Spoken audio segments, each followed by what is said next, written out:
industrie-là est tellement importante et tellement intéressante qu'aux États-Unis, il y a un ensemble de lois et de règlements qui la régissent.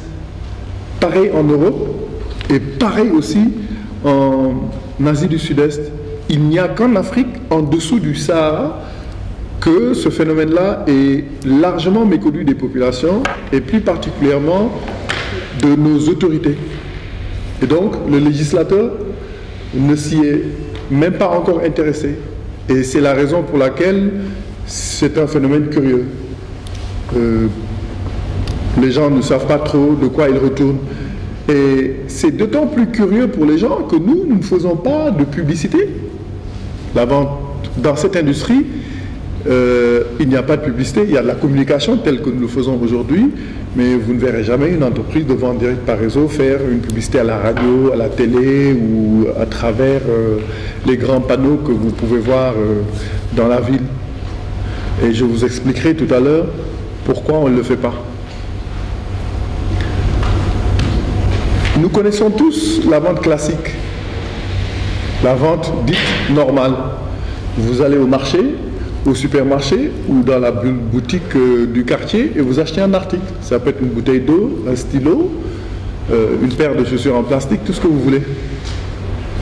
Mais vous allez convenir avec moi que dans ce schéma de vente-là, les investisseurs créent des usines, achètent de la matière première, fabriquent les produits et les vendent à des grossistes qui à leur tour les vendent à des demi-grossistes qui à leur tour les vendent à des détaillants.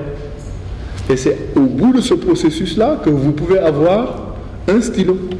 Vous ne pouvez pas aller à l'usine acheter un stylo, c'est pas possible. C'est au bout de ce processus-là que vous pouvez avoir une boîte de lait Gloria. Vous ne pouvez pas aller chez Gloria et acheter juste une boîte.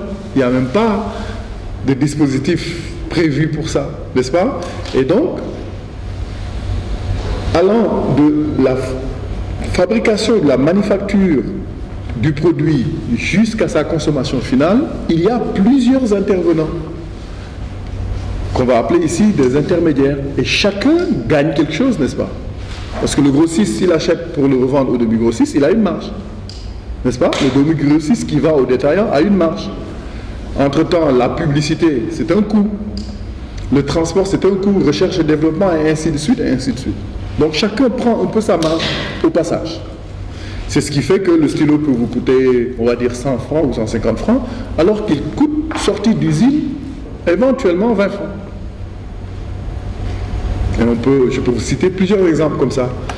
Dans la vente directe par réseau, vous avez 3 mots-clés.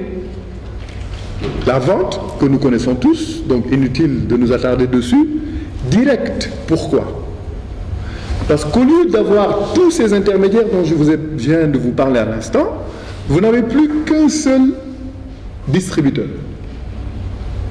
Chez nous, on les appelle les représentants indépendants, qui se chargent de faire connaître la société, de faire connaître ses produits et de faire connaître son plan de compensation qui fait que le distributeur peut être intéressé à travailler de manière autonome. Donc, monsieur, je viens vous parler de CUNET, je vous présente la société, je vous présente son catalogue de plus de 600 produits et je vous dis comment vous pouvez gagner de l'argent en commercialisant les produits de CUNET. Vous êtes tout seul. Donc, si vous faites un premier achat qualifiant pour devenir un distributeur ou un représentant indépendant, qu'est-ce que vous faites là? Vous aidez l'entreprise à vendre ses produits. N'est-ce pas? Il n'y a personne d'autre. Vous consommez ou vous revendez. Il n'y a pas d'autre intermédiaire que le distributeur. C'est pour ça qu'on parle de vente directe. Maintenant, le troisième mot, c'est réseau. Est-ce que vous, tout seul, vous avez les épaules assez larges pour vendre des quantités et des quantités de manière ininterrompue? C'est pas possible. Il faut bien s'arrêter un moment, se reposer, dormir, vaquer à d'autres occupations.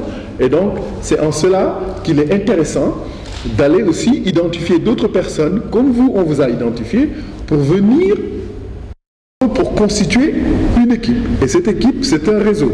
Pourquoi est-ce que c'est un réseau?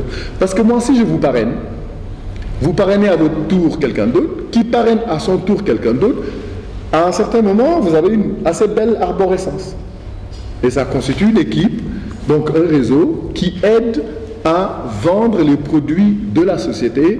Et c'est en cela que nous parlons de vente, que nous connaissons tous, directe, parce que entre le consommateur final et la société qui vend, qui est QNET, il y a un seul intermédiaire, c'est vous le distributeur, et par réseau parce que nous sommes nombreux à faire la même chose et à dupliquer la même action, tant et si bien qu'au bout du processus, nous aidons la société à commercialiser le maximum possible de ses produits, et bien sûr, nous sommes rémunérés pour cela à travers et au moyen de son plan de rémunération.